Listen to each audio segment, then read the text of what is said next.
Après la finale de la CAN 2025, le Sénégal laisse planer des accusations extrêmement lourdes. De manière générale, la CAN 2025 a été marquée par de nombreuses polémiques autour de l'arbitrage. Tout au long du tournoi, plusieurs sélections ont exprimé leur malaise, estimant que certaines décisions favorisaient le pays hôte. Avant même la finale, la Tanzanie puis le Nigeria avaient déjà dénoncé des situations jugées contestables lors de leurs éliminations face au Maroc. Dimanche soir, lors de la finale entre le Sénégal et le Maroc, la tension a atteint un sommet. Quelques minutes après un but sénégalais annulé, un penalty a été accordé aux Marocains. En réaction, les joueurs sénégalais ont quitté la pelouse, provoquant une scène totalement inhabituelle. Le sélectionneur Pape Thiaw est ensuite revenu sur cet épisode, reconnaissant une erreur de sa part et présentant ses excuses au monde du football avant de faire revenir son équipe sur le terrain. Malgré la victoire finale du Sénégal, cet épisode a laissé une trace visible dans les esprits.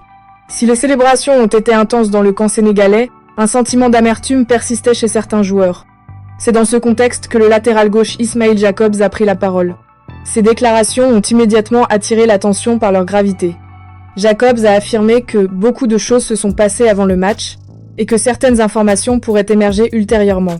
Il a évoqué des événements qui ne seraient pas limités aux seules décisions arbitrales visibles pendant la rencontre. Le joueur a notamment cité 3 coéquipiers touchés par des incidents inhabituels. Crépin Diatta, annoncé titulaire, a dû déclarer forfait juste avant le coup d'envoi. Ousseynou Niang a quitté l'équipe à l'échauffement entouré de ses partenaires, tandis que Pape Matar Sarr a été victime d'un malaise à la mi-temps. Sans formuler d'accusation directe ni apporter de preuves, Jakobs a laissé entendre qu'un enchaînement d'événements troublants aurait affecté la préparation et le déroulement de la finale. Ces propos, volontairement ambigus, ouvrent la porte à toutes les interprétations. À ce stade, aucune enquête officielle n'a été annoncée. Mais dans un contexte déjà chargé, ces déclarations pourraient alimenter durablement la polémique autour de cette CAN 2025, dont l'arbitrage et l'organisation restent au cœur des débats.